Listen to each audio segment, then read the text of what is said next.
All right, let's dive into this Kirk Cousins situation and the Falcons draft buzz that's heating up. Adam Schefter just dropped a monster article ahead of the 2025 NFL Draft, and it's got a lot of juicy stuff in it. So we're going to unpack all of it right now. Let's get to the meat of it, Kirk Cousins. Yeah, we've talked about him a ton since the regular season ended, and here we are, months later, still talking about him. But now we've got some fresh intel from Schefter that really adds fuel to the fire. Publicly, the Falcons have said they're not trying to trade Cousins, but behind the scenes, according to reports, they've been talking to other teams and asking for a big return. Classic smokescreen. The Falcons are putting on an Oscar-worthy performance, acting like they're married to Kirk. But let's be real. They're trying to get rid of him. They just don't want to look desperate while doing it. And here's the wild part. Cousins isn't exactly trying to stay either. Apparently, he met with owner Arthur Blank for an hour, laid out his case, even brought 5 pages of notes. He wants a fresh start. And not only that, he was very open about this at Radio Row before the Super Bowl, even calling out Raheem Morris and GM Terry Fontenot over how the team handled his shoulder and elbow injuries last season. He basically said, "I was hurt, and they either didn't know or didn't care." Neither one of those options looks good for Morris as a head coach. So now we've got this situation where Cousins wants out, the Falcons want him out, but they're both trying to play it cool. Cousins is a solid QB, no doubt. In a vacuum, he's a great backup. But the Falcons don't need that right now. They've got a young quarterback coming in who needs a mentor, not someone breathing down his neck trying to win the job back.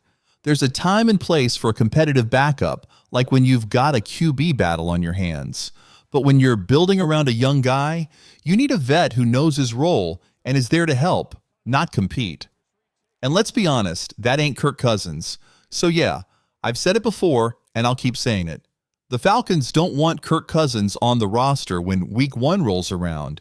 They're just trying to get a decent trade out of it. And according to Schefter, there are some real hard numbers in trade talk coming up, so let's get into that next. So here's what Schefter's saying now. Atlanta is asking any team that wants Kirk Cousins to eat $20 million of the $45 million he's still owed in guaranteed money. That's right, $20 million bucks. And so far, crickets. No one's jumping at that, and it's not likely anyone will, at least not yet. But here's the thing. The draft could change all of that. Depending on which teams land a rookie quarterback and which ones come out empty-handed, some franchises might start rethinking what they're willing to pay for a veteran like Cousins. It's all about leverage and timing. Now, when I read that, I got big-time flashbacks to the Baker Mayfield situation. Not identical, but similar vibe. Remember when Baker was still with Cleveland, asking for a trade before the Browns officially landed Deshaun Watson? They eventually sent him to Carolina, and it was a whole weird saga. Cleveland didn't get much, just a conditional 5th-rounder that never even became a 4th, and Carolina picked up about $5 million of his $15 million salary. So if you do the math and apply it to Cousins, that's like a team covering around $10 million of his $45 million deal. That's a lot more realistic than the $20 million Atlanta's asking for. Schefter also dropped 2 names to keep an eye on, the Steelers and the Vikings. Now, Pittsburgh, sitting at pick 21, isn't expected to go QB. But that could change real quick. What if someone like Shadir Sanders unexpectedly falls to them? It's like what happened with the Bears when they had Andy Dalton and didn't expect a QB to drop. Then boom, Justin Fields slid to 11. They jumped up and grabbed him. Plans change fast on draft night. Minnesota's in a weird spot too. We'll dive deeper into them in a sec. But right now, there's a lot of talk swirling around J.J. McCarthy. From the outside, it seems like the Vikings are committed to him. They haven't added another QB. But the league chatter says otherwise. Something feels a little uncertain there. So back to the Cousins situation. This could end up like Baker again. Maybe come July, a team looks at its rookie from day 3 of the draft and says, "Hey, This kid's not ready. They look at their depth chart, realize they're in trouble, and suddenly, Cousins doesn't sound like such a bad idea. They call up Atlanta, offer a conditional late-round pick, and agree to take on about a third of his salary. Boom. Deal's on the table. Then Atlanta's got a choice to make. Either keep up the charade, no, we love Kirk as a backup, we're not letting him go for cheap, or they accept reality and take the best offer before this whole thing becomes a distraction at training camp. All right, let's keep it rolling. We still got to talk more about that Vikings situation and how J.J. McCarthy fits into all this. So here's the deal with the Vikings. There's been a little smoke around them when it comes to quarterbacks. That Aaron Rodgers rumor hanging around, it kind of tells you they're not 100% locked in with J.J. McCarthy just yet. Now, they're saying all the right things publicly, and McCarthy's clearly the guy. But if you look at their actions, you start to wonder. JJ's coming off a knee surgery that didn't sound like a smooth recovery, and the only other quarterback they've got on the roster is Brett Rypien. That's it. So yeah, it looks like they're going all in on JJ, but at the same time, people around the league are whispering that they might be eyeing a veteran just in case JJ isn't ready to roll come September. And honestly, that'd be smart. Now let's talk about the Steelers. They're just kind of sitting in the weeds right now, holding pattern. They've been waiting to see how things shake out, especially with all that Aaron Rodgers talk. And if Rodgers decides to hang it up, remember, he threw out the possibility of retirement on our show last week, then you better believe Pittsburgh's going to be calling up Terry Fontenot to ask about Kirk Cousins. That's where things stand with Cousins right now. Worst case scenario for Atlanta, they keep Cousins, go into training camp with no offers on the table, and end up having to release him after already paying him a $10 million roster bonus.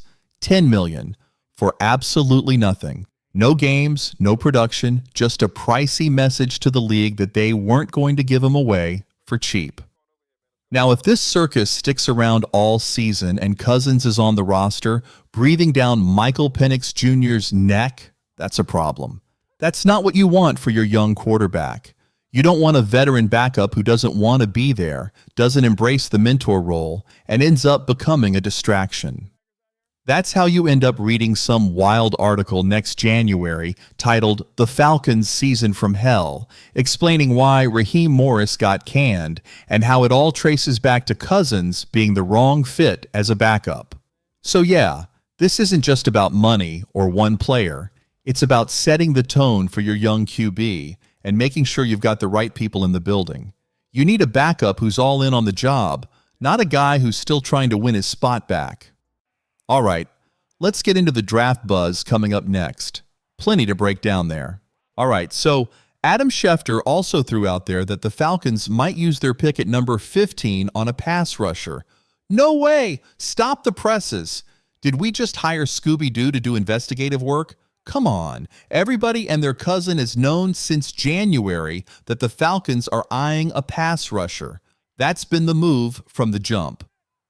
But here's where it does get interesting. What happens if their top guys are already off the board by the time 15 rolls around? Do they reach on someone they don't even have a first-round grade on? Or do they pivot and go with the best player available, even if that guy plays a different position? That's where the drama is. Now, the second part Schefter dropped is actually worth paying attention to. Atlanta's open to trading back. Makes sense. They've only got 5 picks in this draft, and if they can find the right partner, stacking more picks could be the move. But here's the big question. Who the hell is trading up? Let's look at the board. From picks 16 to 18, it's hard to find a team desperate to jump up 1 or 2 spots. The Cardinals at 16, maybe, but they've got flexibility and probably won't trade up for just 1 spot. Bengals at 17, same deal. That franchise values picks too much to toss one away for a slight move. Seahawks at 18? They're probably looking at a tight end, maybe Colston Loveland, but I doubt they're scared of Arizona or Cincinnati sniping him. Now go a little deeper, 19 to 24. Tampa Bay, in-division rival. No way they're trading with Atlanta. Denver? Maybe. But even then, What are they worried about? They might want a running back, but who between 15 and 20 is taking one? Arizona just extended James Conner and has Trey Benson. Bengals? Maybe, but they haven't made much noise there, and they just added a guy in free agency. Seattle's backfield is full. So, who's Denver racing to get? And that brings us to a larger point.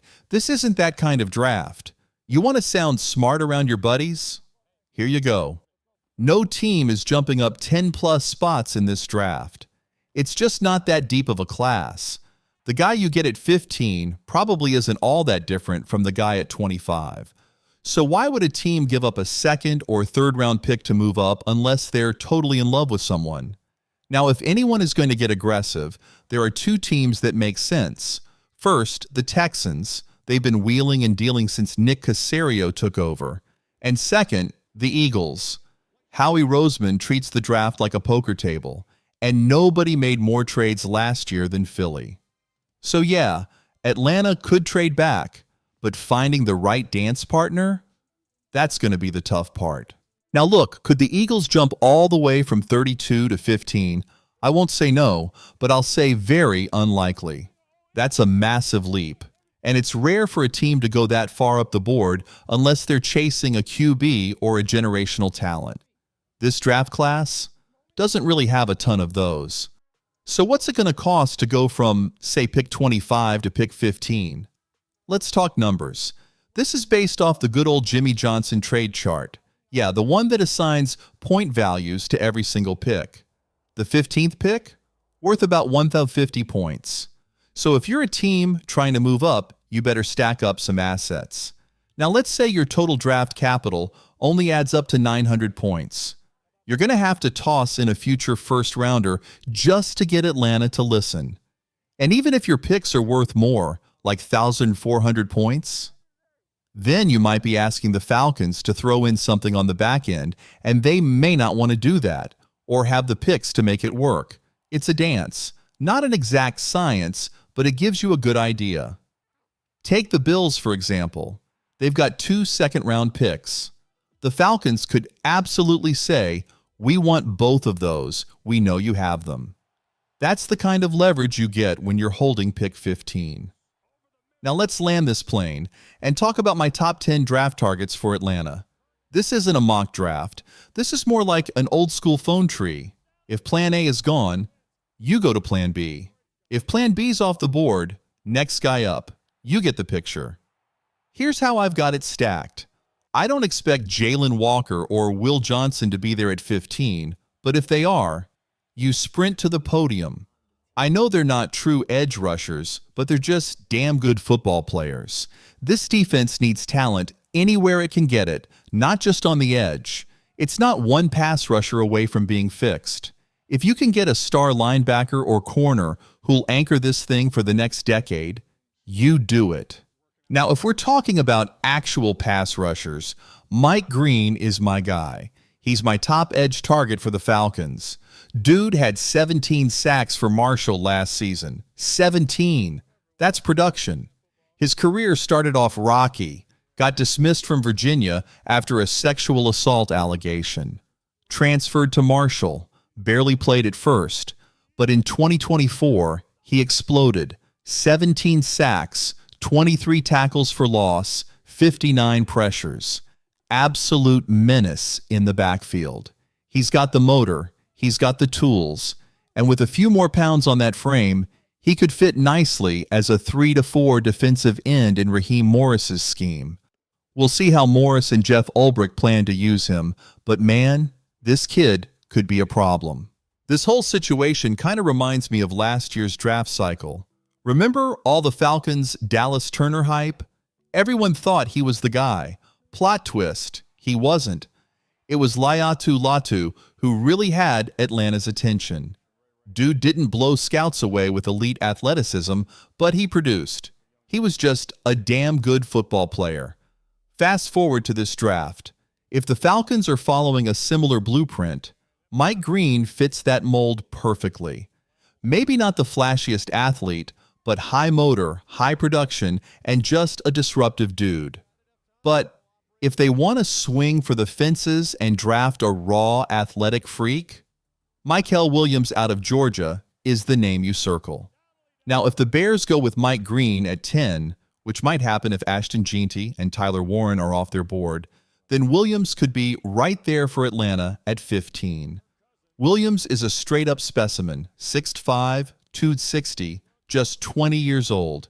He's still growing into his frame, and that's scary. He's not quite as quick as James Pierce or maybe even Green, but he's built like a prototype and played through a high ankle sprain last season, and still managed to shine, especially in big-time games like against Texas and in the SEC Championship. Now, yeah, 5 sacks and 9 tackles for loss isn't eye-popping, but context matters. The injury, the upside, the physical traits, it's all there. The production isn't a red flag, but maybe a blood orange one, you know? Still worth betting on if Green's off the board.